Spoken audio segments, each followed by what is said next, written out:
बच्चों, हम 12वीं कक्षा गणित की पाठ्य पुस्तिका का अध्याय 5 सातत्य तथा अवकलनीयता पढ़ रहे हैं, जिसके अंतर्गत आज हम सातत्य के बारे में परिचय करेंगे। तो देखिएगा, सातत्य को समझने से पहले हमें सीमा के अध्ययन की आवश्यकता है।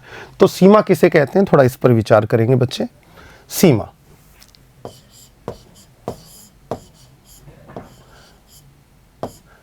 देखिए सीमा जो है x इक्वल टू ए या x इक्वल टू सी किसी बिंदु पर फलन की सीमा ज्ञात की जाती है। जैसे कि मैं कुछ उदाहरण लूं, एक फंक्शन आपको दिखाता हूं। एक फंक्शन का मैंने ग्राफ बनाया कुछ इस तरह से। ये फंक्शन देखा जाए तो fx इक्वल टू 1/x, यानी कि आप लिख सकते हैं y equal to 1/x। fx को y बोल देते हैं। इसका जो प्रांत होता है वो r0 होता है। r0 है। r0 क्यों है, और r0 से r में हम इसको परिभाषित करते हैं। r0 का मतलब होता है बच्चों, आपका r में से 0 को निकाल दिया जाता है, क्योंकि r0 में 0 की उपलब्धता नहीं होती है। तो r0 ऐसी वास्तविक संख्याओं का समुच्चय है जिसमें कि 0 नहीं है। 0 के अलावा सभी वास्तविक संख्याएं इसके अंदर व्यवस्थित हैं, उपलब्ध है। ठीक है, ऐसा क्यों? क्योंकि 0 पर फलन का जो मान आता है वो देखिए ऊपर की साइड में अनंत और नीचे की साइड में माइनस अनंत की तरफ फलन जाता हुआ दिखाई दे रहा है, यानी कि 0 पर फलन का मान परिभाषित नहीं है। तो 0 पर फलन का मान परिभाषित नहीं है, लेकिन फिर भी x इक्वल टू 0 पर फलन की सीमा का अस्तित्व हो सकता है या नहीं भी हो सकता है। एक ग्राफ और देखिए, मैं एक ग्राफ बनाता हूं इस तरह से। ये आपकी x, ये आपकी y, ये 0 पर। यहां पर भी आप देख रहे हैं कि 0 पर फलन अनंत की तरफ गमन कर रहा है, यानी कि 0 पर फलन परिभाषित नहीं है। इसका नाम है fx इक्वल टू 1/x² का मैंने ग्राफ बनाया है। ठीक है, यहां पर भी देखिए, इसका भी जो प्रांत है f का यहां पर वो r0 है, और सह प्रांत में r ले लेता हूं। तो यहां पर देख रहे हैं आप कि x बराबर 0 पर फलन का जो मान है उसका अस्तित्व नहीं है, वो परिभाषित नहीं है। ठीक है, जब परिभाषित नहीं है तो 0 पर सीमा की बात करते हैं। सीमा दो तरीके से, किसी भी बिंदु पर देखिए, कोई भी, ये a बिंदु है मान लीजिए किसी संख्या रेखा पर। अब a पर जाने के दो तरीके होते हैं। a की तरफ बढ़ने के, हम लेफ्ट साइड से भी a की तरफ बढ़ सकते हैं और a की तरफ हम राइट साइड से भी बढ़ सकते हैं। जब हम लेफ्ट साइड से a की तरफ बढ़ें तब हम कहेंगे कि हम बाईं ओर से बढ़ रहे हैं, तब हम फलन का मान प्राप्त करें तो वो बाई सीमा कहलाती है। और हम a की तरफ x इक्वल टू, ये x की बात कर रहा हूं मैं, x पे कोई बिंदु a है, मैं a पर दाईं तरफ से बढ़ूं, अग्रसर हो जाऊं a की तरफ, तब मेरा फलन का मान कहां जा रहा है वो आपकी क्या कहलाएगी, दाईं सीमा कहलाएगी। तो इस तरह से देखिएगा, मैं 0 की तरफ बढ़ रहा हूं दाईं ओर से, तो मेरा फलन देखिए, मैं जब यहां था तो मेरे फलन का मान ये y पे इतना था। मैं जब और आगे बढ़ा तो फलन का मान और बढ़ गया।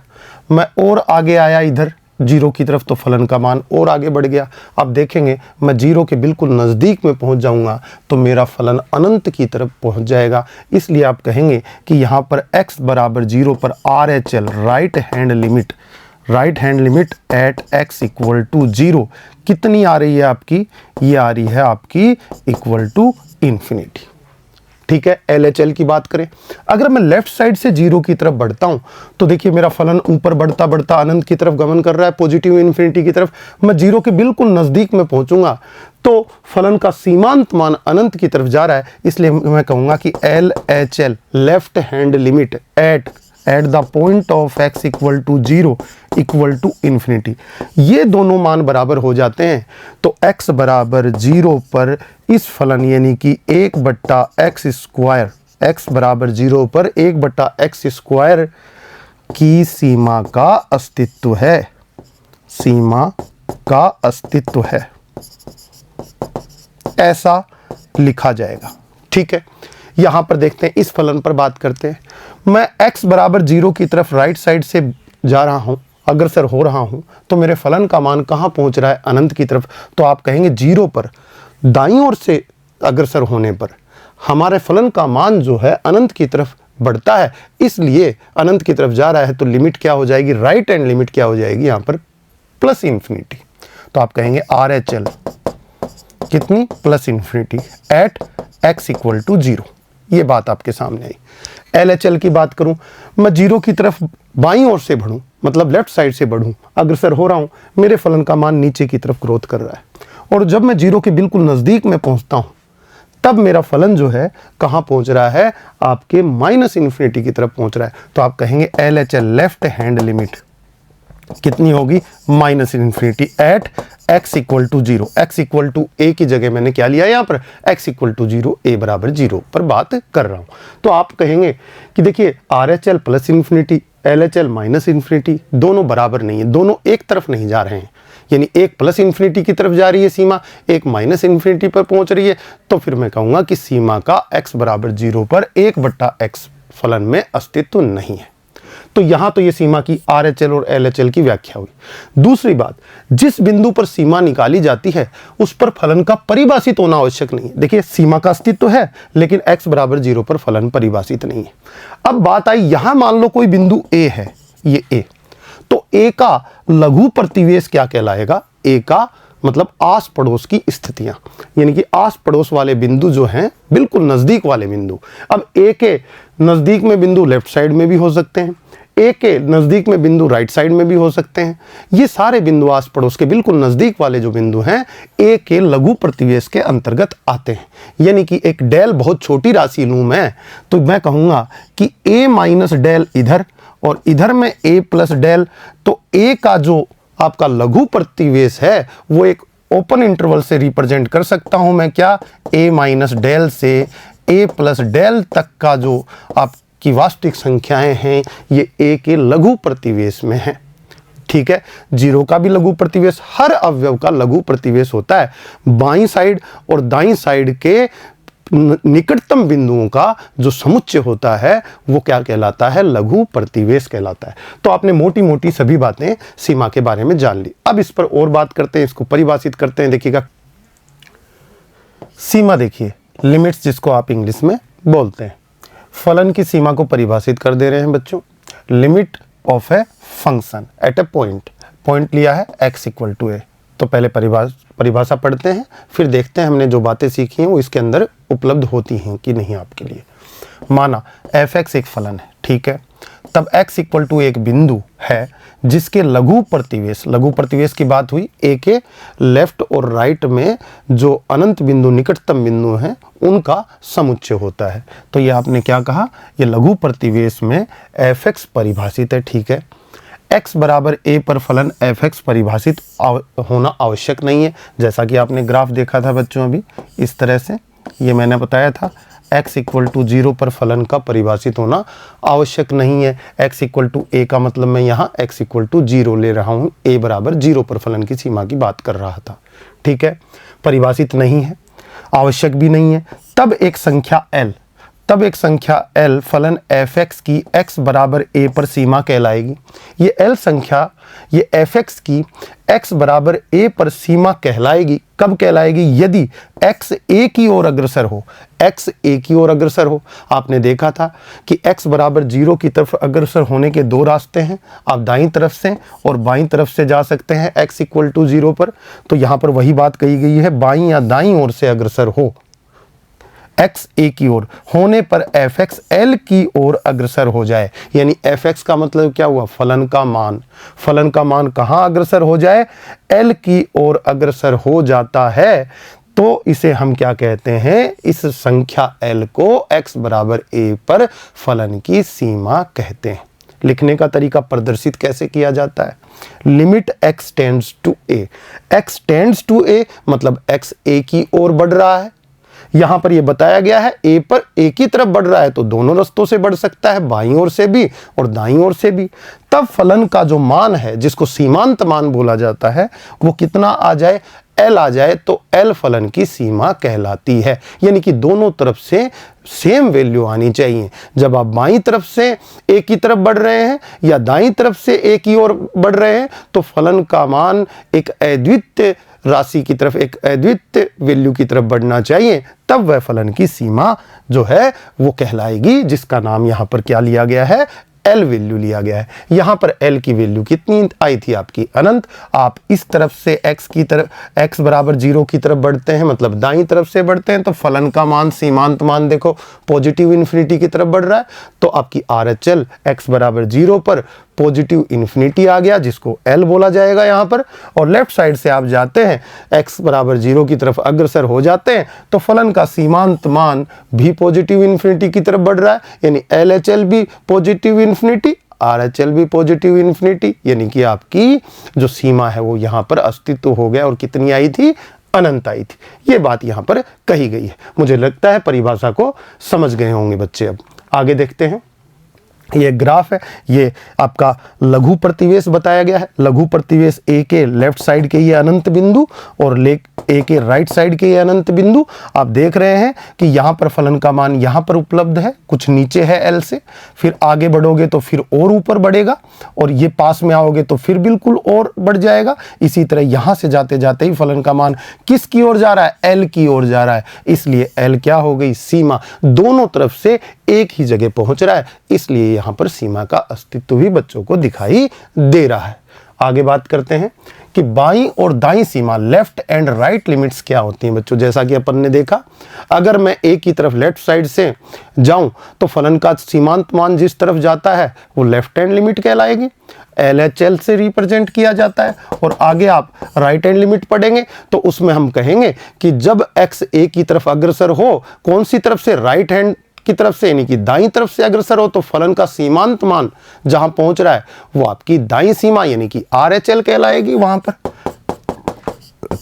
LHL को लिखने के तरीके ये अलग अलग बताए गए। तो देखिए, यदि फलन f(x) बराबर a पर सीमांत मान a के अत्यंत निकट बाईं ओर से प्राप्त किया जाता है, तो इसे f(x) की x बराबर a पर बाईं सीमा, जिसे LHL कहते हैं, जिसे निम्न प्रकार व्यक्त करते हैं। देखिए, LHL at x equal to a, ऐसा लिख दें आप, x बराबर a पर आपकी बाईं सीमा। इसका मतलब ये हुआ, f को दे दें a माइनस 0, इन दोनों का मतलब एक ही है। आप इस तरह से लिखें या इस तरह से लिखें।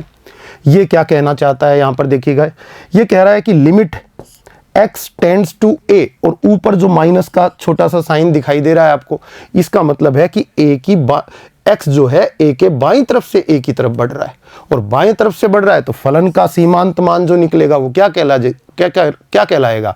आपकी LHL कहलाएगा, मतलब बाईं सीमा कहलाएगा। यहाँ पर क्या बात कही गई है? लिमिट h टेंड्स टू 0, मतलब मैं क्या ज्ञात करना चाहता हूँ? पीछे देखिएगा, मैं ज्ञात करना चाहता हूं a से जस्ट यहां बिल्कुल इसके राइट साइड में, तो मैं एक अत्यंत छोटी धनात्मक राशि जो लगभग 0 हो उसकी कल्पना करूं, तो इस बिंदु को a में अगर वह छोटी सी राशि जोड़ दूं तो मैं a के जस्ट राइट साइड में आ गया। अब a प्लस h पर फंक्शन का वैल्यू ले लूं, a प्लस h पर फंक्शन का वैल्यू, तो मैं देखूंगा फंक्शन कहां जा रहा है? L पर जा रहा है। ये वैल्यू कितनी आएगी? L। लेकिन यहां पर क्या होगा? लिमिट h को बहुत छोटी धनात्मक राशि अपने को बताना होगा। h टेंड्स टू 0, लगभग 0 है, तभी तो a के राइट साइड में आएंगे। अच्छा, h बहुत छोटा क्यों है? h इतना छोटा है कि वो लगभग 0 है, इसका मतलब ये हुआ। अब h अगर बहुत ज्यादा बड़ा हो जाएगा तो a प्लस h यहां इसके पड़ोस में नहीं रह पाएगा, कुछ ज्यादा अधिक दूरी पे हो जाएगा, और सीमा यहां पर इतनी वैल्यू आएगी जो कि रॉन्ग होगा। इसलिए h को कहां भेजना पड़ता है? हमें h को 0 की तरफ अग्रसर करवा देना पड़ता है। इसका मतलब ऐसी सीमा जहां h कहां पहुंच रहा हो? 0 की और अग्रसर हो रहा हो, तो h अत्यंत अत्यंत छोटी आपकी धनात्मक राशि हो गई है। चलिए, तो इस तरह से भी लिखा जाता है, लिमिट h टेंड्स टू 0 और f a माइनस h करके। अब हम सैद्धांतिक रूप से देखेंगे कि किसी फलन की बाईं सीमा कैसे कैसे हम निकाल सकते हैं। तो आगे बात करते हैं, एक उदाहरण लेते हैं। फलन f(x) बराबर 1/x माइनस 1, ये फंक्शन है जहां x not equal to 1, x बराबर 1 पर फलन का मान परिभाषित नहीं है। x बराबर 1 रखोगे तो 1/0 कितना हो जाएगा बच्चों का? अनंत हो जाएगा, तो परिभाषित नहीं होगा। तो x बराबर 1 पर बाईं सीमा का मान ज्ञात करें, यानी कि LHL का मान ज्ञात करें।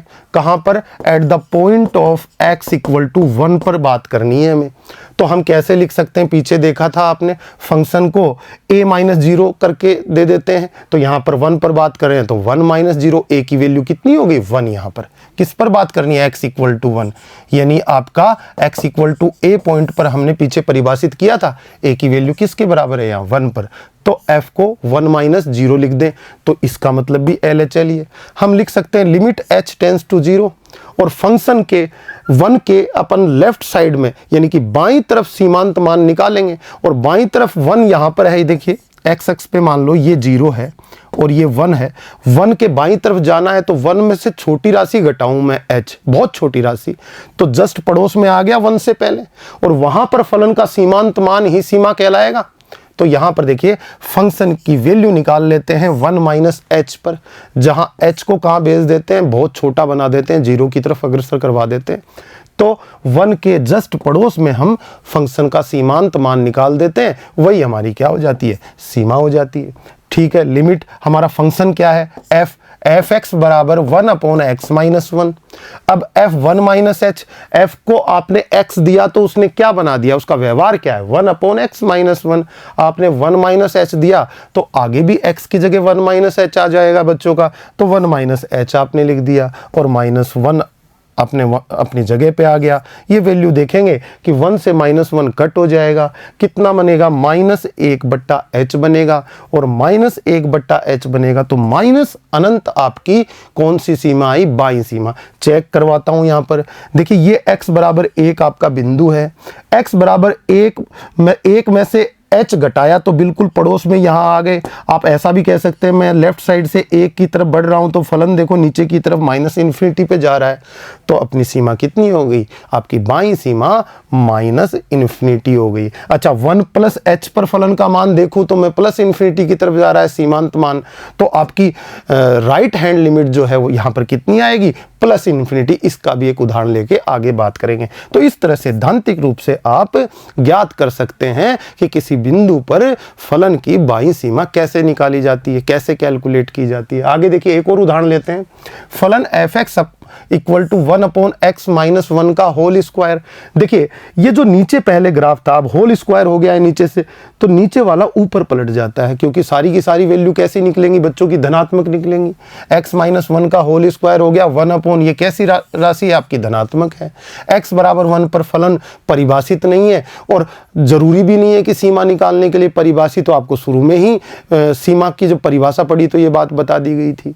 अब आप कह रहे हैं कि 1 माइनस एच पर आपको दिखाई दे रहा है ग्राफ से, देखो 1 माइनस एच, 1 से जस्ट पहले सीमांत मान किस ओर बढ़ रहा है, इन्फिनिटी की ओर बढ़ रहा है, तो लेफ्ट हैंड लिमिट कितनी आएगी, इन्फिनिटी आएगी। सैद्धांतिक रूप से कैसे निकाले, LHL, इसको लिखने का तरीका f1 minus 0 limit h tends to 0 f1 minus h, यानी कि 1 के बाईं तरफ जस्ट पड़ोस में निकटतम सीमांत मान कितना आएगा, देखिएगा ये वैल्यू निकालेंगे तो यहां पर x की जगह 1 माइनस एच चला गया, 1 से 1 आपका कट जाएगा, 1 अपॉन एच स्क्वायर बना, क्योंकि होल स्क्वायर लगा हुआ है, माइनस एच क्या हो जाएगा, माइनस एच का होल स्क्वायर एच स्क्वायर ही हो जाएगा।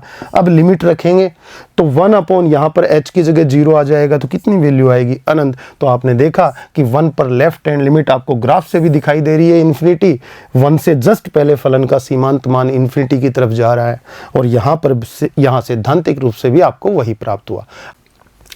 दाईं सीमा की बात करते हैं, यदि फलन f(x) x बराबर a पर सीमांत मान a के अत्यंत निकट दाईं ओर से प्राप्त किया जाए तो इसे f(x) की x बराबर a पर दाईं सीमा जिसे RHL कहते हैं, जिसे निम्न प्रकार व्यक्त करते हैं। व्यक्त कैसे करते हैं, देखिए RHL एट, यहाँ पर लिखना चाहूँ तो at x equal to a, साथ में लिख दूँ कि x बराबर a पर दाईं सीमा किसकी, फलन की, f(a + 0) ये लिख सकते हैं।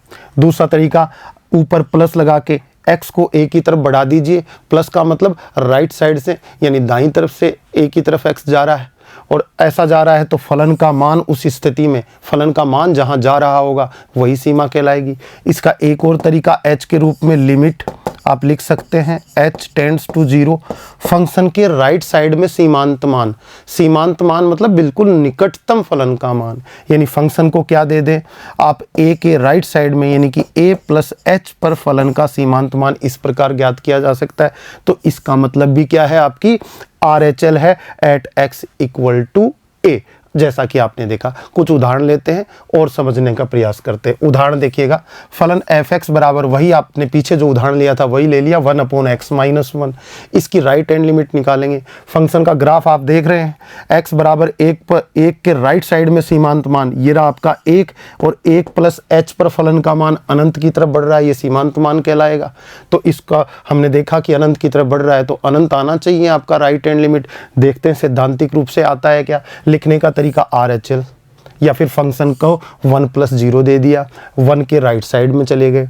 यहाँ लिमिट h टेंड्स टू 0, देखो ये दोनों बातें एक ही हैं। अगर मैं लिमिट पुट कर दूँ तो h क्या हो जाएगा 0 और h 0 हो जाएगा और लिमिट हट जाएगी तो फंक्शन 1 + 0 यही आ जाएगा। तो दोनों का मतलब एक ही हुआ। तो इसका मतलब ये क्या है कि एक पर राइट साइड में फलन का सीमांत मान, और इसका मतलब और इसका मतलब सेम हुआ।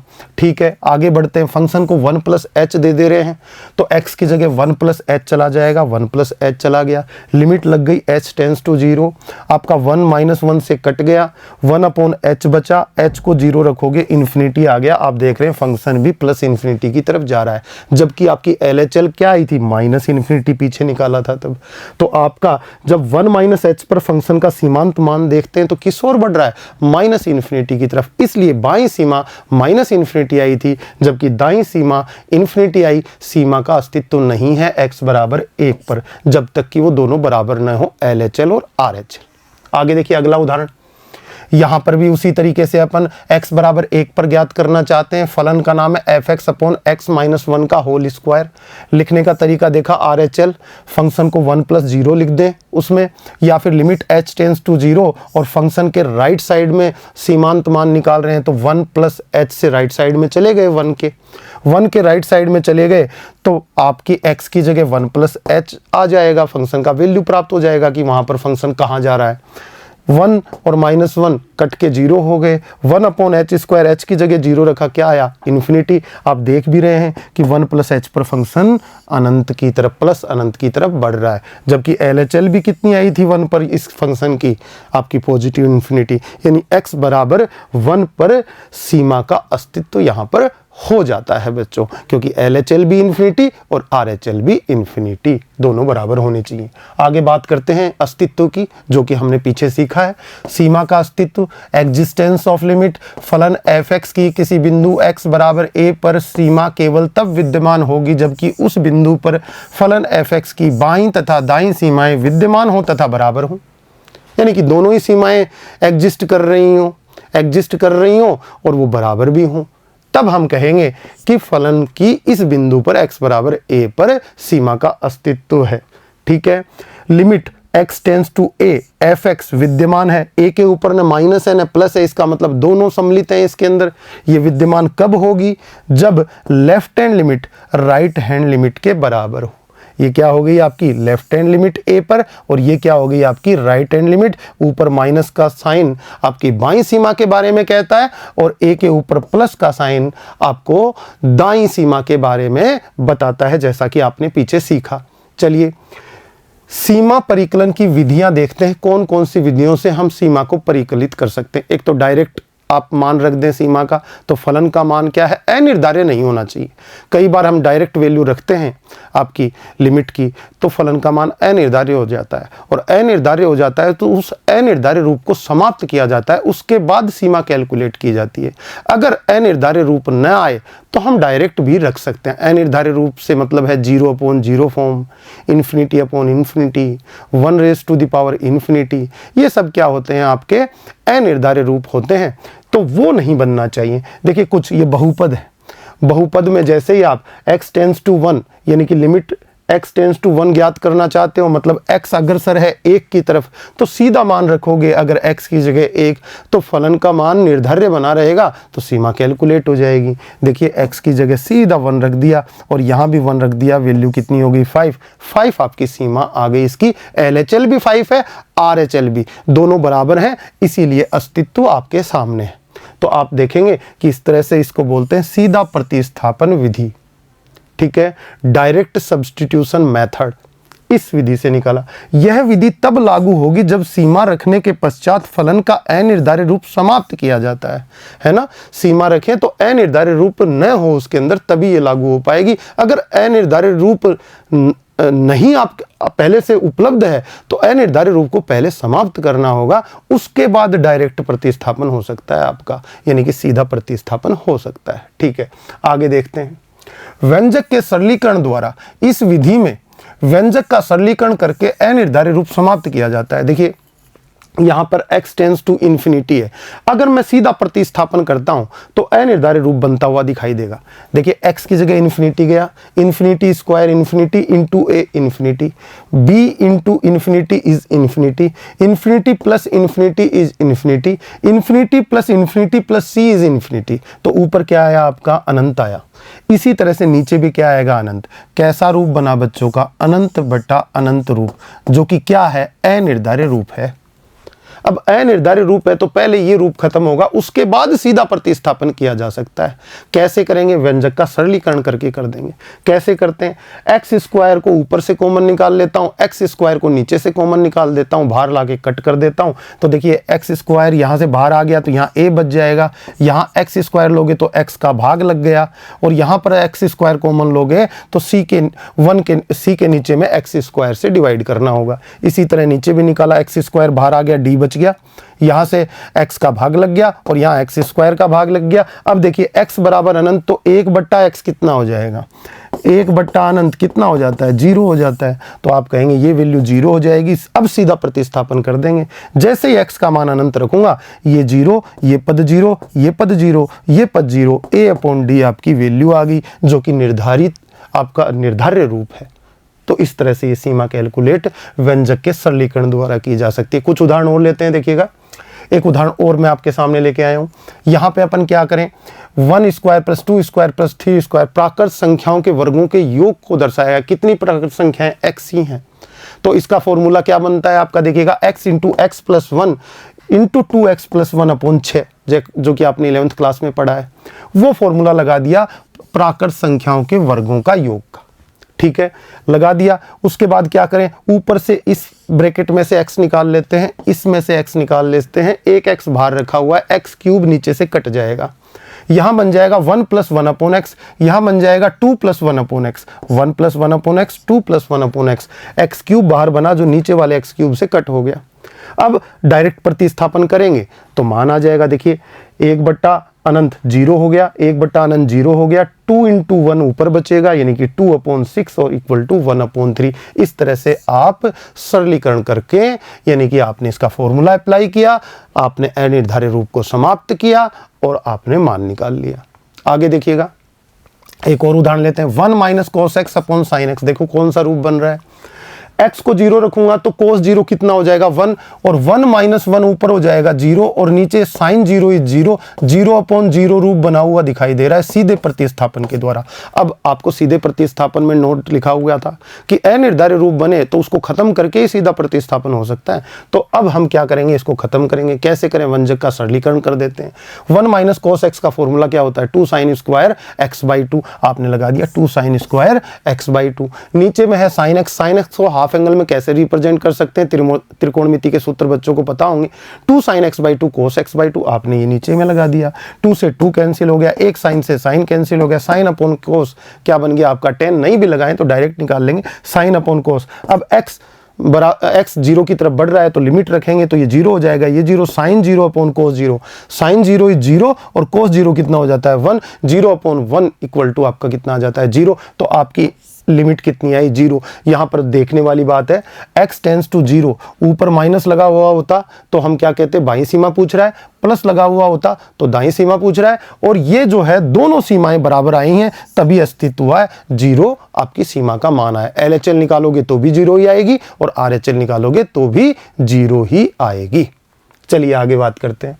उदाहरण, limit x tends to 1 cos inverse 1 minus root x और 1 माइनस एक्स। देखिए सीधा प्रतिस्थापन करके देखते हैं क्या होगा। x को 1 रखोगे, ये 1 माइनस 1 ऊपर 0 और 1 माइनस 1 नीचे 0, 0/0 रूप दिखाई दे रहा है डायरेक्ट प्रतिस्थापन से। तो 0/0 रूप जब दिखाई दे रहा है तो ये अनिर्धारित रूप हो गया। अनिर्धारित रूप को खत्म कर देंगे कैसे, सरलीकरण द्वारा। 1 माइनस एक्स को दो जगह बांट देंगे, x को लिख सकते हैं 1 को लिख सकते हैं 1 स्क्वायर, x को लिख सकते हैं रूट एक्स का whole square, a square minus b square का फॉर्मूला अप्लाई कर देंगे, a minus B A plus B, a minus B ऊपर वाला ये इससे कट जाएगा, नीचे में ये बच जाएगा। अब सीधा प्रतिस्थापन कर दें, कोई दिक्कत नहीं है। आपने x को क्या लिखा, x टेंड्स टू 1, यहाँ 1 रखा तो 1/2, तो कोस इनवर्स कितना आ गया 1/2, जिसकी वैल्यू कितनी हो जाती है बच्चों π/3। तो आपकी लिमिट कितनी आई, π/3 आई। आगे बढ़ते हैं, एक और उदाहरण देखिए व्यंजक के सरलीकरण का। x स्क्वायर माइनस 1 और x माइनस 1 आपको दे रखा है। x स्क्वायर माइनस 1 को फैक्टराइज कर देंगे, x माइनस 1 x प्लस 1, नीचे वाला x माइनस 1 कट जाएगा, अनिर्धारित रूप खत्म हो जाएगा। अभी तो अनिर्धारित रूप है, x की जगह अगर सीधा प्रतिस्थापन करें लिमिट का तो ऊपर बनेगा 0 और नीचे बनेगा 0, 0/0 फॉर्म आपको दिखाई दे रही है। लेकिन आप ऐसा करके इस 0/0 फॉर्म को हटा देंगे, x माइनस 1 कट जाएगा, x प्लस 1 बचेगा, लिमिट रखेंगे x की जगह 1, 1 प्लस 1 कितना हो जाएगा बच्चों का 2 हो जाएगा। इस तरह से अनिर्धारित रूप को सरलीकरण द्वारा, व्यंजक के सरलीकरण द्वारा आप हटाकर आपका सीधा प्रतिस्थापन द्वारा सीमा का मान प्राप्त कर सकते हैं। आगे देखिए, बाईं सीमा या दाईं सीमा के परिकलन द्वारा, बिल्कुल आपको कोई सीमा निकालनी है, आपको पता है अगर सीमा का अस्तित्व है तो बाईं सीमा और दाईं सीमा तो बराबर होनी चाहिए।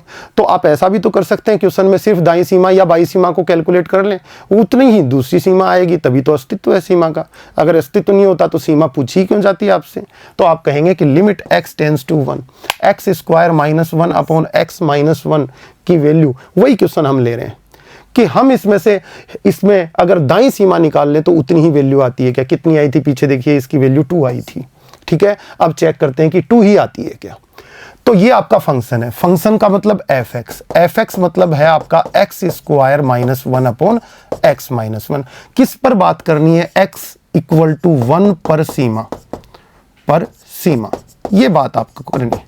ठीक है, x बराबर 1 पर सीमा का अपन निकालते हैं कितनी आएगी। देखिए कैसे लिखते हैं, आप तो जानते हैं कि आपकी RHL का मतलब क्या हुआ, यहां पर RHL का मतलब हुआ लिमिट किस पर, x बराबर 1 पे, तो आप कहेंगे h टेंड्स टू 0 और फंक्शन में वैल्यू निकाल लेंगे। फंक्शन की कहां पर निकाल लेंगे, 1 के राइट साइड में सीमांत मान। कैसे जाते हैं राइट साइड में, 1 प्लस h करके फंक्शन को 1 प्लस h पर सीमांत मान देना होगा, वही सीमा हो जाएगी। तो ये वैल्यू निकालना चाहते हैं, लिमिट h टेंड्स टू 0, देखो मैंने यहां पर लिखा है। उसके बाद फंक्शन क्या है आपका, ये रहा। फंक्शन में क्या देना है, यहां पर x दिया हुआ है, यहां पर 1 प्लस h, तो x की जगह आगे 1 प्लस h चला जाएगा, तो जहां जहां x है वहां 1 प्लस h चला जाएगा। इसका होल स्क्वायर ओपन करेंगे तो 1 square plus h square plus 2h minus 1 आएगा, 1 से 1 कट जाएगा, क्या बनेगा आपका h स्क्वायर प्लस 2h बन जाएगा। और नीचे में क्या है, h। अब एक h, इस h का भाग देंगे तो यहाँ एक h बचेगा और ये h हट जाएगा, यानी कि h प्लस 2 बचेगा, जैसा कि ये आपके सामने। अब सीधा प्रतिस्थापन कर देंगे, सीधा प्रतिस्थापन करेंगे तो h की जगह 0 रखते ही आपकी 2 वैल्यू आ गई। तो RHL कितनी आई, 2। तो आप अगर इस तरह से सरलीकरण द्वारा न निकालना चाहें तो आपके पास एक और विधि आती है कि बाईं सीमा या दाईं सीमा को कैलकुलेट कर लें, उतना ही माना जाने वाला है, क्योंकि दोनों बराबर हैं तभी तो अस्तित्व है सीमा का। आगे देखिए, आप या ऐसे भी कर सकते हैं कि आप क्या निकाल लें, बाईं सीमा निकाल लें, वही 2 आएगी। चेक करवा देते हैं आपको। फंक्शन की वैल्यू निकालेंगे 1 माइनस h पे, 1 के बाईं ओर जाना, 1 में से h घटाकर जा सकते हो और वहां पर फंक्शन का सीमांत मान प्राप्त करना है बच्चों को। तो आप फंक्शन में x की जगह 1 माइनस h पुट कर देंगे, 1 माइनस h पुट कर देंगे जैसा कि आपको बताया गया है, और आप इसको कैलकुलेट करेंगे तो आपकी 2 ही आ जाएगी बच्चों। आगे देखिए, फलनों के प्रसार द्वारा तो फलनों के प्रसार द्वारा तो महत्वपूर्ण फलन आपके पास हैं जिनके प्रसार बच्चों को देख लेने चाहिए कि वो किस किस तरह से प्रसार आपके सामने आते हैं। देखिए पहला e की पावर x का प्रसार बच्चे याद कर लेंगे 1 plus x square upon factorial 2 plus x cube upon factorial 3, इसी तरह अनंत पदों तक आगे बढ़ता जाता है। e की पावर माइनस एक्स, तो x की जगह माइनस एक्स आ जाएगा, तो अल्टरनेट में साइन हो जाएंगे प्लस माइनस, वैल्यूज वैसी की वैसी दिखाई दे रही होंगी आपको। यहां पर देखिए x की जगह माइनस एक्स आएगा तो ये पद माइनस का बन जाएगा, यानी ओड पावर वाले माइनस के बन जाएंगे। यहां x की जगह माइनस आएगा तो होल स्क्वायर से प्लस हो जाएगा, इसके चिन्ह पर कोई फर्क नहीं पड़ेगा, ये माइनस हो जाएगा, तो माइनस प्लस माइनस इस तरह अल्टरनेट में चलने लग जाते हैं। आपको करना क्या है, सिर्फ x की जगह माइनस एक्स ही तो पुट करना है। आप एक ये याद कर लें, ये तो स्वतः ही याद हो जाएगा। उसके बाद a की पावर x का प्रसार देखिए क्या होगा, वो आपका 1x log a, यहां पर आपका x log a का होल स्क्वायर अपॉन फैक्टोरियल 2, दोनों एक ही बात कह रहे हैं बच्चों। अगर इन दोनों को देखो तो यहां पर भी आता है log e, लेकिन log e का मान 1 हो जाता है, क्यों, बेस 1 ई है आपके पास। जब दोनों आपका बेस भी उतना ही हो और संख्या भी वही हो तो लघुगणक का मान कितना हो जाता है, 1। तो यहाँ पर लोगी लिखने की आवश्यकता नहीं होती x के साथ, लेकिन ये चरघातांकी फलन है a की पावर x, यहाँ पर log a आता है जो कि 1 नहीं हो पाता है क्योंकि यहाँ पर आधार e है। जब log में आधार नहीं लिखा हुआ है तो हम गणित में e मानकर चलते हैं। तो यहां पर देखिएगा जहां x के साथ log a का गुणा होता चला जाएगा। देखिए x में log a का गुणा, यहां x के साथ log a गुणा होगा और उसका पूरा होल स्क्वायर हो जाएगा, तो वही चीज आई है। बाकी फैक्टोरियल 2 नीचे सेम है। तो इस तरह से कोरिलेशन बैठा के, सहसंबंध बना के आप इन प्रसारों को याद कर सकते हैं।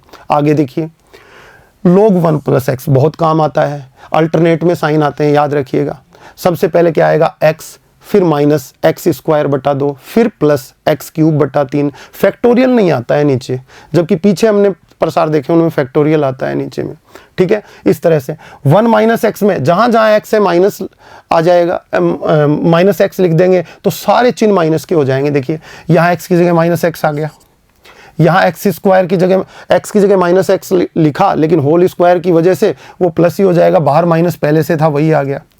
x की जगह या माइनस एक्स पुट करोगे, प्रतिस्थापित करोगे x से माइनस एक्स से, तो ये चिन्ह क्या हो जाएगा, नेगेटिव हो जाएगा, जैसा कि हुआ है। तो ऑल सारे चिन्ह आपके क्या हो जाते हैं, नेगेटिव के, वैल्यूज वैसी ही दिखाई देंगी आपको। तो ये दोनों एक साथ याद कर सकते हैं आप। इसी प्रकार साइन एक्स और कॉस एक्स दोनों का एक साथ याद कर सकते हैं। देखो यहाँ x आएगा, यहाँ 1 आएगा, यहाँ पर अल्टरनेट में साइन आएंगे दोनों में, फिर उसके बाद एक्स क्यूब अपॉन फैक्टोरियल 3, इससे पहले एक्स स्क्वायर अपॉन फैक्टोरियल 2 बच गया, वो इसके साथ आ जाएगा। फिर आपका x5 अपॉन फैक्टोरियल 5, तो x4, यानी कि यहां पर ओड पावर x की और यहां पर इवन पावर आपको x की दिखाई देंगी बच्चों। तो इस तरह साइन x और कोस x का प्रसार याद कर सकते हैं। tan x के प्रसार में देखिए x cube upon 3 plus 2 upon 15x power 5, 2-3 पदों की आवश्यकता पड़ती है, इतने पद याद कर लें बच्चे। साइन इनवर्स x का प्रसार x plus x cube upon factorial 3 plus 9 upon factorial 5 into x की पावर 5 एंड सो ऑन, 3 पद तक बहुत होता है, इतना याद करना। आगे बात देखें कोस इनवर्स x का, साइन इनवर्स x का याद रखें, इसके साथ ही याद कर सकते हैं बच्चे। कैसे कर सकते हैं, आप जानते हैं कि sine inverse x plus cos inverse x equal to क्या होता है बच्चों का, π/2 होता है। तो कोस इनवर्स x की वैल्यू साइन इनवर्स x को उधर π/2 में से घटा के निकाली जा सकती है। सेकंड चैप्टर में प्रतिलोम त्रिकोणमितीय फलनों में आपने ये फॉर्मूला पढ़ा है। तो यहाँ से cos inverse x π/2 minus sine inverse x इस तरह से प्राप्त किया जा सकता है। आगे टेन इनवर्स x देखिए, अल्टरनेट में साइन आएंगे x minus x cube upon 3 plus x5 power 5 upon 5 minus x power 7 upon 7। ध्यान देने वाली बात है, साइन इनवर्स आपका, कोस इनवर्स आपका साइन और कॉस, इनमें नीचे फैक्टोरियल आता है। यहाँ पर देखिए tan x में नीचे फैक्टोरियल कहीं भी नहीं दिखाई दे रहा है, और यहाँ पर tan इनवर्स x में भी नीचे फैक्टोरियल नहीं दिखाई दे रहा है। कुछ बातों का ध्यान रखें। आगे देखिएगा, आगे 1 अपॉन एक्स की होल पावर n आपका बाइनोमियल थ्योरम से आ जाता है 1 plus n x plus n into n minus 1 upon factorial 2 into x square. आगे भी इसी तरह बढ़ता जाएगा, n into n minus 1 into n minus 2 upon factorial 3 into x cube and so on. यहाँ पर करना क्या है, इस प्रसार में, ये जो प्रसार है आपके सामने, x की जगह माइनस एक्स पुट कर दोगे तो प्रतिस्थापन से आपका ये आ जाएगा, अल्टरनेट में साइन आ जाएंगे। ये वाला x है तो x की जगह माइनस एक्स जाएगा तो यहाँ माइनस साइन हो जाएगा, देखिए माइनस हो गया। यहाँ पर x स्क्वायर है तो प्लस साइन रहेगा, जहाँ जहाँ ओड पावर है x की वहाँ वहाँ चिन्ह चेंज हो जाएगा। तो इस तरह से आप इसको याद कर सकते हैं। ये बहुत 1 प्लस एक्स का होल पावर 1/x प्रसार होता है e into 1 minus x by 2 plus 11/24 into x square and so on, इसी तरह चलता है आगे। तो बच्चे इनको याद कर लेंगे प्रसारों को। अब मैं क्वेश्चन बता देता हूं कि इससे हम लिमिट को कैसे कैलकुलेट कर सकते हैं प्रसार विधि से। तो देखिए एक उदाहरण लेता हूं मैं, x tends to 0 1 minus cos x upon sin x। इसको सरलीकरण से आपने पीछे किया था। अब हम देखते हैं इसको कि प्रसार विधि से सॉल्व करें उतनी ही लिमिट आती है कि बिल्कुल उतनी ही आएगी। तो किसी भी कोई क्वेश्चन ऐसा होता है जिसमें प्रसार विधि आसानी से लगाई जा सकती है, सरलीकरण किया जा सकता है। अलग अलग क्वेश्चंस, अलग अलग फंक्शंस की जो लिमिट निकालते हैं उनको हम अलग अलग तरीके से करके देख सकते हैं। कुछ आपको ऐसे फंक्शंस भी मिल जाएंगे जो सभी तरीकों से सॉल्व हो सकते हैं, कुछ ऐसे फंक्शन होंगे सिर्फ सरलीकरण द्वारा ही सॉल्व होंगे, कुछ फंक्शन ऐसे होंगे जो आपके प्रसार विधि से सॉल्व होंगे। यहाँ पर देखिएगा लिमिट x टेंड्स टू 0, आपने cos x की जो प्रसार है वो लिख दिया यहाँ पर। यहाँ 1 से 1 कट जाएगा आपका, क्योंकि ये 1 प्लस का है और ये माइनस का बनेगा, अंदर माइनस मल्टीप्लाई होगा तो इस तरह से ये प्लस का हो जाएगा साइन, फिर माइनस अंदर जाते ही मतलब साइन बदल जाएंगे।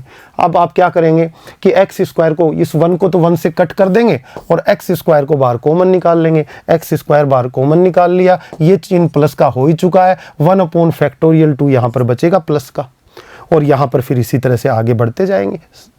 अब आप देखेंगे कि नीचे से भी आप x कॉमन निकाल सकते हैं, तो आपने x कॉमन निकाल लिया, अंदर में ये वैल्यू बच गई। x से एक x ऊपर का कट जाएगा, यहाँ पर देखिए 1/2 बनेगा, फैक्टोरियल 2 का मतलब 2 ही हो जाता है, तो 1/2 आगे के पद में x है, जैसे ही लिमिट रखोगे आगे के पद शून्य हो जाएंगे, यहाँ भी आगे के पद शून्य हो जाएंगे, परंतु x बाहर है, क्यों, एक ही x कट हो पाया है, वो 0 होने से ये सारी वैल्यू जितनी भी गुणा में आएगी वो सब 0 हो जाएगी और आपकी जो लिमिट सीमा का मान है वो कितना आ जाएगा, 0 आ जाएगा। तो इस तरह प्रसार विधि से आपने इसको सॉल्व किया, वहाँ पर भी सरलीकरण से जब आपने किया था 0 ही आपकी लिमिट निकल कर आई थी। आगे देखिएगा एक और क्वेश्चन, e की पावर x माइनस 1/x बहुत काम आएगा, अपने समाकलन करते हैं वहाँ पर भी ये सूत्र आपके काम आते हैं। तो यहाँ पर देखते हैं e की power x minus 1/x, e की पावर x का प्रसार हम जानते हैं 1 plus x square upon factorial 2 plus x cube upon factorial 3, इसी तरह से बढ़ता जाता है। और -1 आपने -1 लगा दिया, इस 1 को इस -1 से कट कर देंगे और देखेंगे कि x को कॉमन निकालने से नीचे वाला x भी कट हो जाएगा, तो यहाँ 1 बच जाएगा, यहाँ x इस तरह से कुछ बच जाएगा। लिमिट रखेंगे तो आगे के पदों में x मिलेगा तो वो 0 हो जाएंगे, 1 ही आपकी क्या आ जाएगी, लिमिट आ जाएगी। तो ये x टेंड्स टू 0 e की पावर x माइनस 1/x की लिमिट कितनी आती है, आपकी 1 आ जाती है। आगे देखिए एल हॉस्पिटल नियम, एल हॉस्पिटल नियम से भी हम लिमिट कैलकुलेट कर सकते हैं, लेकिन ध्यान देने वाली बात है हमें अवकलनीयता के बारे में यहाँ ज्ञान होना चाहिए, मतलब फलन अवकलनीय है या नहीं, उस पॉइंट पर ये बात जरूर उठेगी, क्योंकि यहाँ पर अवकलन किया जाता है उसके बाद लिमिट निकाली जाती है। तो आपके जो फलन हैं जो अनिर्धारित रूप प्राप्त कर रहे हैं वो दोनों फलन अवकलनीय होने चाहिए उस बिंदु पर जिस बिंदु पर की लिमिट निकाली जा रही है, तो अवकलनीयता का बोध होना चाहिए। दूसरी बात, आपका fa इक्वल टू 0 और ga इक्वल टू 0, यानी कि 0/0 और अनंत बटा अनंत का जो अनिर्धारित रूप होता है, दो अनिर्धारित रूपों से ही एल हॉस्पिटल लागू किया जा सकता है, बाकी के रूपों में वेरीफाई नहीं होता। जैसे 1 की पावर अनंत वो भी अनिर्धारित है, तो वहां पर ये वेरीफाई नहीं होता है।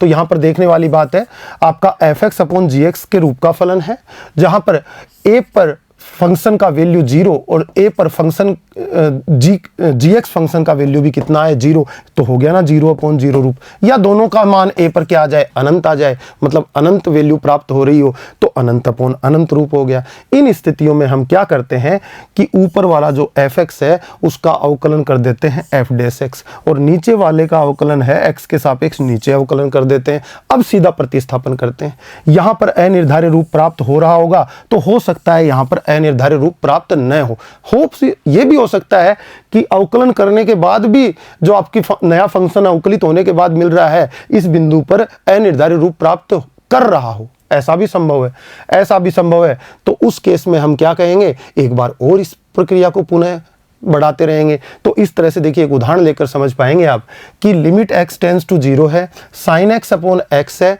और इसकी बात करनी है कि हम इसकी लिमिट निकालना चाहते हैं। चलिए मैं सीधा प्रतिस्थापन करता हूं, x की जगह 0 पुट करता हूं तो ऊपर साइन 0 और नीचे 0, साइन 0 का मतलब 0 और नीचे भी 0, 0/0 रूप दिखाई दे रहा है। 0/0 में एल हॉस्पिटल लागू हो जाएगा। मैं जानता हूं कि साइन x का ग्राफ ये होता है, ये आपका इस तरह से जाता है, यूं x बराबर 0 पर अवकलनीय होता है, ठीक है। x बराबर 0 पर अवकलनीय साइन x होता है, और x का ग्राफ ये होता है fx इक्वल टू x का, ये भी x बराबर 0 पर अवकलनीय होता है। जब दोनों अवकलनीय होते हैं तो यही तो बात है, इनका अवकलन निकल जाएगा। तो एल हॉस्पिटल के नियम से साइन x का x के सापेक्ष अवकलन किया, कोस x आ गया, और x का x के सापेक्ष अवकलन 1 आ गया।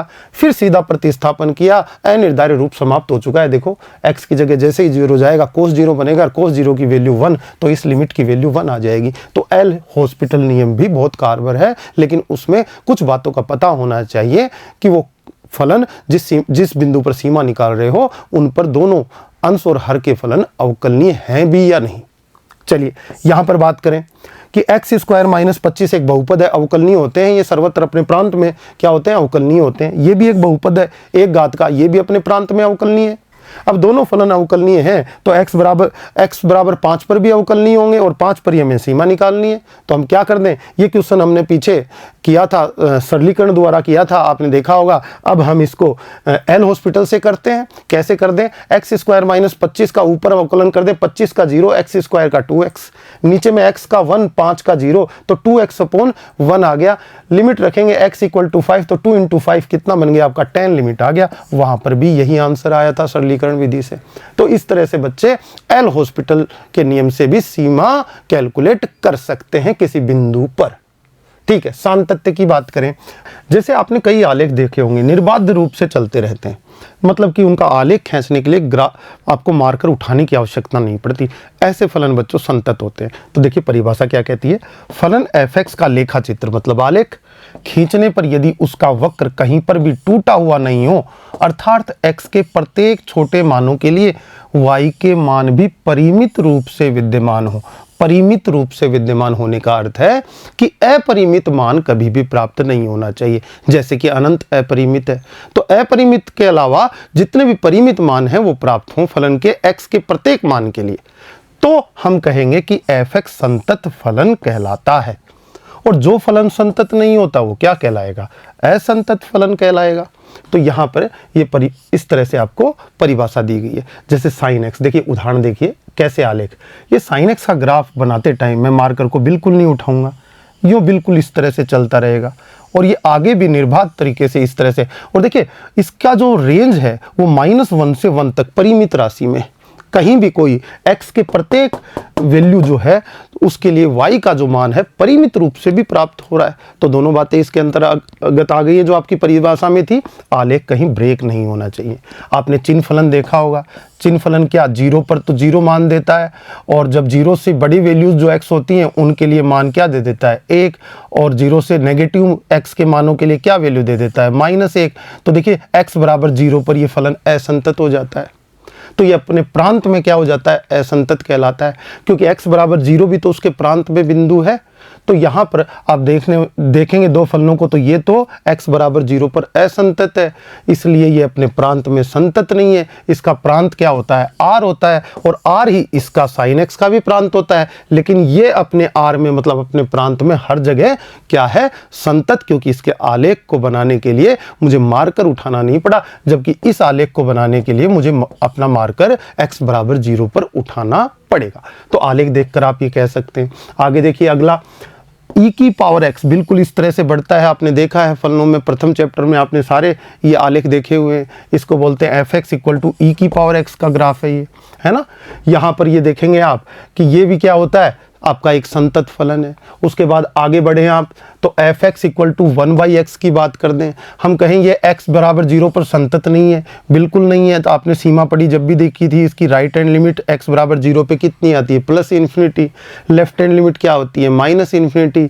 और x बराबर 0 पर इसका मान अस्तित्व में ही नहीं है, तो x बराबर 0 पर तो फलन टूटेगा। ये मार्कर उठ गया, x बराबर 0 पर फलन टूट गया, यानी कि कोई भी लिमिट अनंत पर चली जाए, अनंत पे चली गई, मतलब कि लिमिट क्या होगी, अपरिमित होगी। तो अपरिमित लिमिट अगर आ जाती है LHL या RHL, तो अनंत पर फलन को जाने पर क्या होता है, फलन को टूटना होता है, तो वहां पर उसकी संततता भंग हो जाती है, वहां पर वो असंतत हो जाता है। तो x बराबर 0 पर देखो राइट हैंड लिमिट तो plus infinity, left hand limit 0 से पहले सीमांत मान माइनस इन्फिनिटी, तो आपका अपरिमित राशि पर लिमिट चली जाती है। इसलिए हम कहते हैं कि ये असंतत, इसकी लिमिट भी विद्यमान नहीं है। लेकिन दूसरे फलन की बात करें जहां आपने पीछे पढ़ा है इस तरह का फलन, ये 1/x² का ग्राफ, इसकी लिमिट विद्यमान है, लेकिन x बराबर 0 पर मान परिभाषित नहीं है। जब मान परिभाषित नहीं है और लिमिट भी कहाँ जा रही है, अनंत पर जा रही है, इसकी लेफ्ट हैंड माइनस अनंत पे और राइट हैंड x बराबर 0 पे प्लस अनंत पे, तो लिमिट का अस्तित्व नहीं था x बराबर 0 पे, इसका लिमिट का अस्तित्व हो गया, फिर भी फलन असंतत हो गया। क्यों? लिमिट का अस्तित्व तो है लेकिन कहाँ जाकर है, अपरिमित राशि पे। लेकिन आपको परिमित राशि पे ही लिमिट का एग्जिस्टेंस चाहिए होता है किसी पॉइंट पर। ये आगे और अच्छे से इस बात को समझेंगे। अभी थोड़ा सा आप आलेख देखकर ये देखना सीखें कि फलन संतत है या नहीं, और संतत नहीं है तो किस बिंदु पे नहीं है। चलिए आगे बढ़ते हैं। फलन का एक बिंदु पर सातत्य से क्या तात्पर्य है, एक पॉइंट पे सातत्य से क्या तात्पर्य है। देखिए मान लो कोई फलन है, जरा ग्राफ से समझिए। मान लो x² का एक ग्राफ बनाता हूं मैं, क्या f(x) = x², 2 घात का बहुपद है। आपको बताएगा बहुपद फलन जो होते हैं ना अपने प्रांत में संतत होते हैं। जरा देखते हैं, विचार भी करते हैं ऐसा क्यों होता है इनके साथ। देखिए ये बिंदु है, मान लीजिए x बराबर 2, तो ये y का मान यहां पर कितना आएगा, 4 आएगा। अब 2 की लेफ्ट हैंड लिमिट निकालोगे, मतलब 2 से जस्ट पहले सीमांत मान, देखिए यहां पर फलन का मान ये आया और 2 की तरफ लेफ्ट साइड से बढ़ रहा हूं, बढ़ता जा रहा हूं, 2 के नजदीक में चला जाऊंगा, फलन का मान किस तरफ कूच कर रहा है, 4 की तरफ। यानी कि आपका x 2 की तरफ जा रहा है तो फलन का मान किस तरफ जा रहा है, 4 की तरफ। तो आपकी लेफ्ट हैंड लिमिट कितनी आएगी, 4। और यहां से आप इस तरफ से देखो, इस तरफ से मैं बढ़ूं तो मान लो यहां मेरा x का बिंदु है, तो y का मान देखो कुछ ऊपर होगा, कुछ भी होगा। इसके और पास आऊंगा तो y का मान नीचे गिरता हुआ आ रहा है, और पास आऊंगा y का मान और नीचे गिरता हुआ आ रहा है। किसकी तरफ कूच कर रहा है, 4 की तरफ। कब कर रहा है, जब हमारा x जो है 2 की तरफ बढ़ रहा है। यानी x के मान दोनों तरफ से जब 2 की तरफ बढ़ते हैं तो y के मान किसकी तरफ बढ़ने लग जाते हैं, 4 की तरफ। तो लेफ्ट हैंड लिमिट भी 4 2 पर, x बराबर 2 पर, और राइट हैंड लिमिट भी 4। और मैं कहूं फंक्शन का 2 पर मान कितना, 4। ये तीनों चीजें अगर बराबर हो जाएं, x बराबर 2 पर LHL, x बराबर 2 पर क्या, LHL, यानी कि लेफ्ट हैंड लिमिट, x बराबर 2 पर RHL यानी राइट हैंड लिमिट, और 2 पर फलन का मान। ये तीनों स्थितियां, ये तीनों वैल्यूज अगर इक्वल आ जाएं और ये परिमित भी हों। कई बार आपने पीछे अभी एक देखा था 1/x² में LHL = RHL तो था, लेकिन फिर वो अपरिमित पे, तो लिमिट का एग्जिस्टेंस होना चाहिए लेकिन परिमित वैल्यू पे। 4 क्या है, लिमिट कहां जा रही है, 4 पे, और 4 क्या है, परिमित राशि। तो ये तीन स्थितियां बराबर होने पर तब जाके हम किसी बिंदु पे फलन को क्या कह सकते हैं, संतत कह सकते हैं। तो यहां पर देखिए एक बिंदु पर फलन की संततता मैंने 2 पर उदाहरण दिया, ये x = a पर परिभाषित कर रहे हैं। फलन f(x) अपने प्रांत के किसी बिंदु x बराबर a पर संतत होता है यदि x बराबर a पर फलन f(x) की सीमा का अस्तित्व हो, परिमित हो। परिमित होने वाली बात ध्यान दीजिएगा, अपरिमित नहीं हो, परिमित हो, तथा x बराबर a पर फलन के मान fa के बराबर हो। यानी कि फलन का मान के बराबर आ जाए, क्या, जो सीमा की जो वैल्यू आ रही है वो फलन के मान के बराबर आ जाए, और सीमा क्या हो, परिमित राशि पे अपना अस्तित्व रखती हो। तो ये यहां पर बात आपकी समझ में आ गई होगी।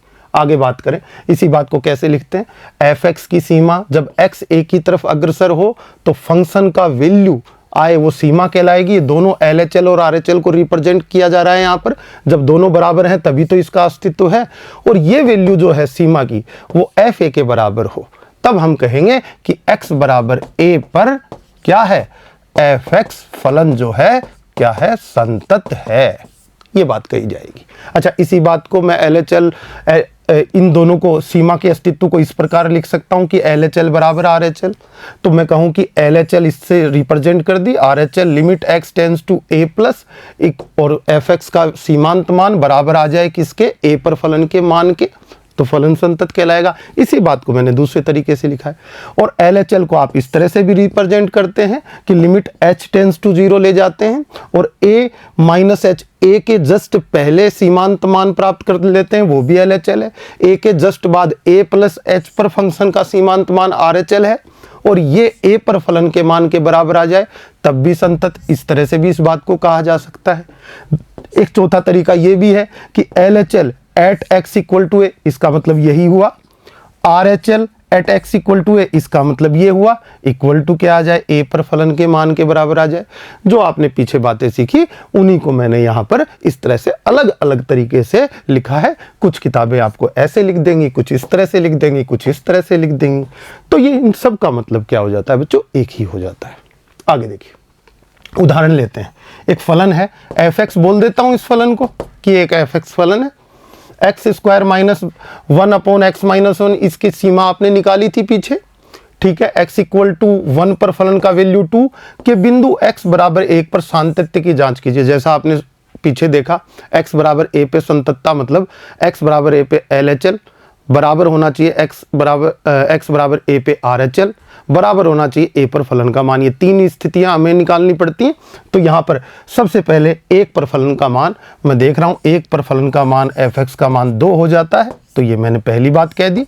दूसरी बात, लिमिट x टेंड्स टू 1 मैंने ले लिया, तो ये इसमें LHL भी समाहित हो गई, RHL भी, क्योंकि इस सीमा का अस्तित्व है। पहले ही आप अस्तित्व कर चुके हैं पीछे साबित, एक क्वेश्चन में 1-2 जगह मैंने उदाहरण लिया है।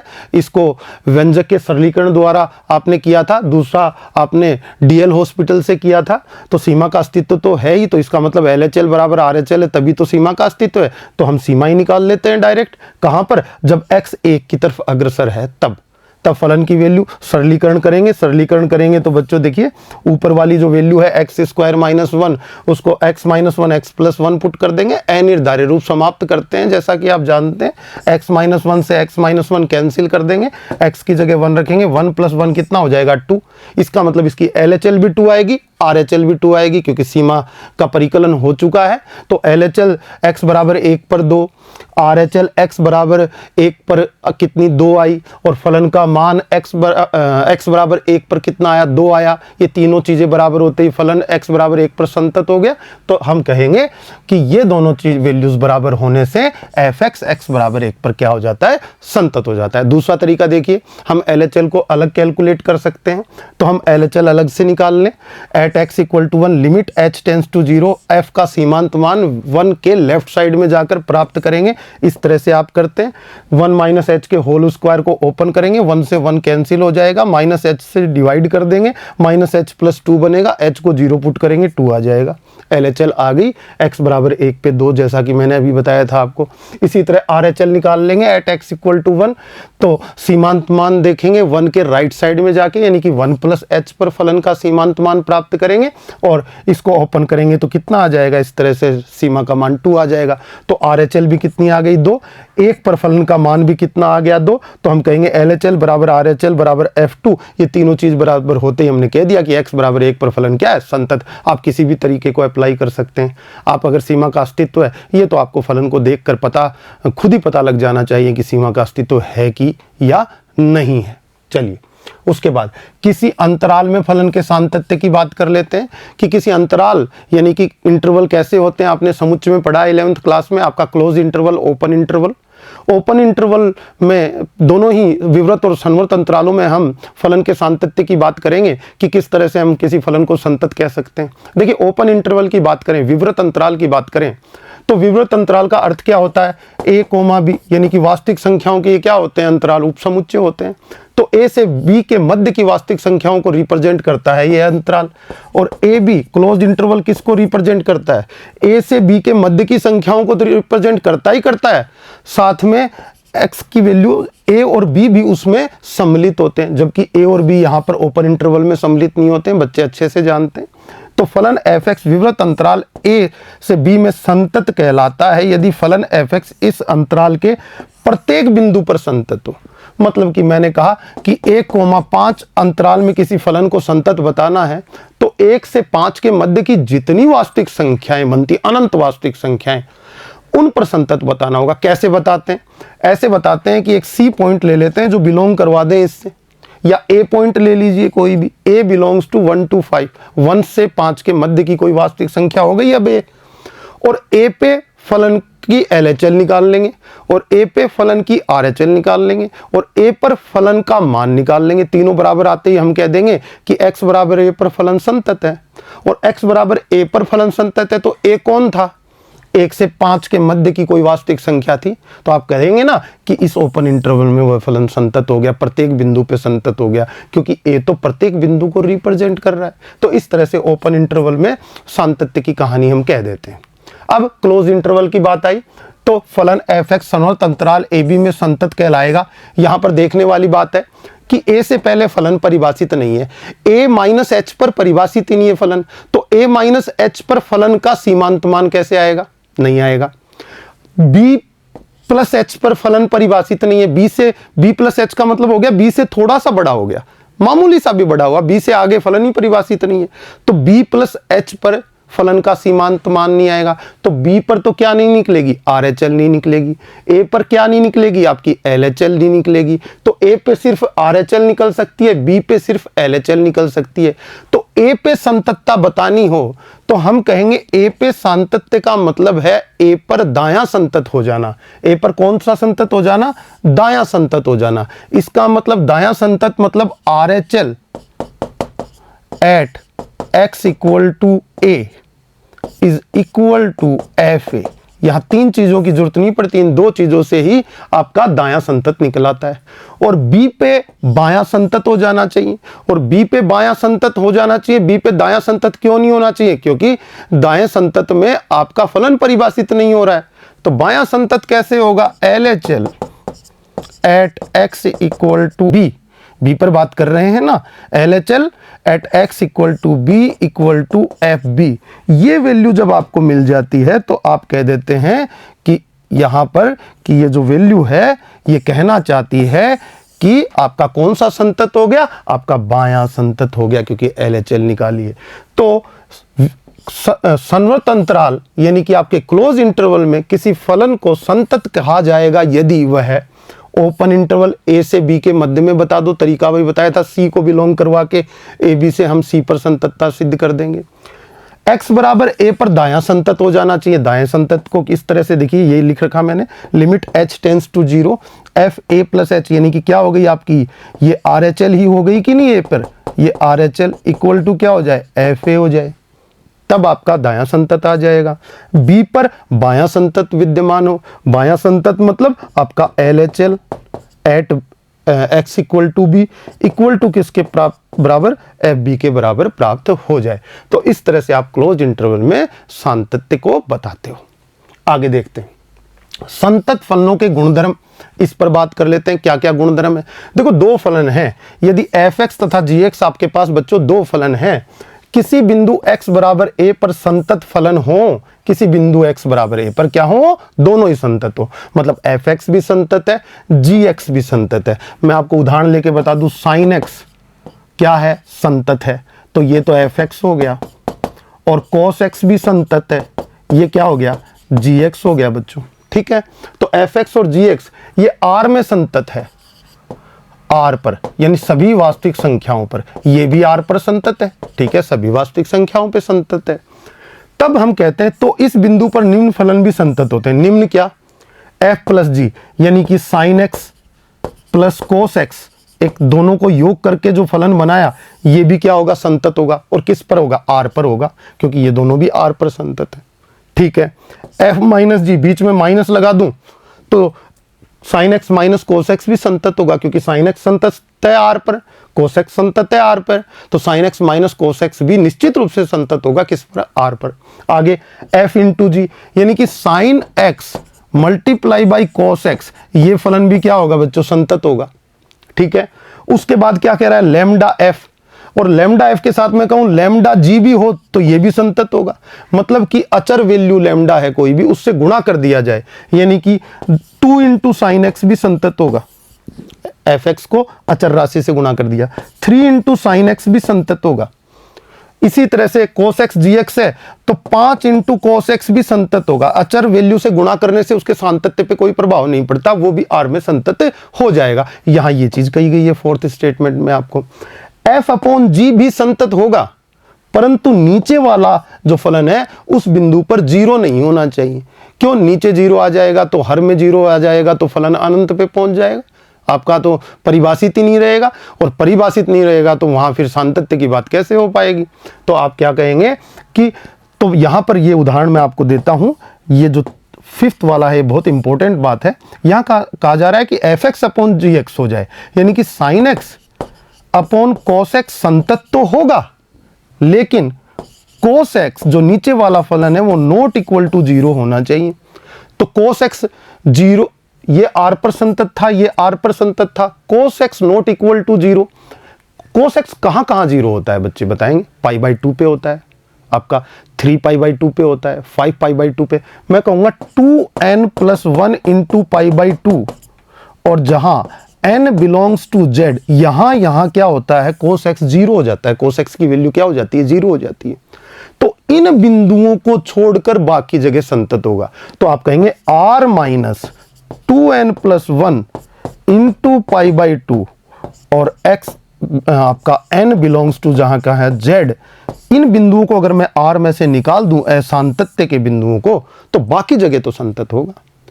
तो कोस आपका tan x जो बनता है इसके बराबर क्या आएगी? tan x। tan x के बारे में यही बात आती है कि tan x जो है यहां पर संतत होता है, जबकि इन बिंदुओं पर संतत नहीं होता है। Like pi by 2, like 3 pi by 2, n की वैल्यू जैसे जैसे z की जगह रखते, z की वैल्यूज लेके रखते जाओगे, वैसे वैसे ये वैल्यूज आपको दिखाई देती जाएंगी। n इक्वल टू 1 रखो, कितना बना 3 pi by 2। n equal to 0 रखो, कितना बना pi by 2। n equal to 2 रखो, कितना बना आपका 5 पाई बाई 2। इसी तरह n इक्वल टू -1 रख दोगे तो माइनस पाई बाई 2 आ जाएगा। तो ये सारे असांतत्य के बिंदु हैं किसके? tan x के। किस थ्योरी से आए? इस थ्योरी से आए। ठीक है, तो बच्चे आगे क्वेश्चन लेंगे, वहां पर और अच्छे से समझ जाएंगे। आगे देखिए, तो इसी बात को जो पीछे समझा है उसी को लिखा है। अतः दो संतत फलनों का योग किया आपने, अंतर किया, गुणन किया। अनुपात भी संतत फलन होता है, लेकिन अनुपात में हर वाला फलन क्या नहीं होना चाहिए? जीरो नहीं होना चाहिए। ये बात आपने समझी। आगे देखिए, यदि एफ एक्स एक्स बराबर ए पर संतत है तथा जी एक्स एफ ए पर संतत है। एफ ए पे संतत होने का मतलब देखो, एक एक्स बराबर ए पॉइंट है जिस पर फलन एफ एक्स संतत है, और ए को एक्स की जगह दे दो तो कितना परिसर आएगा?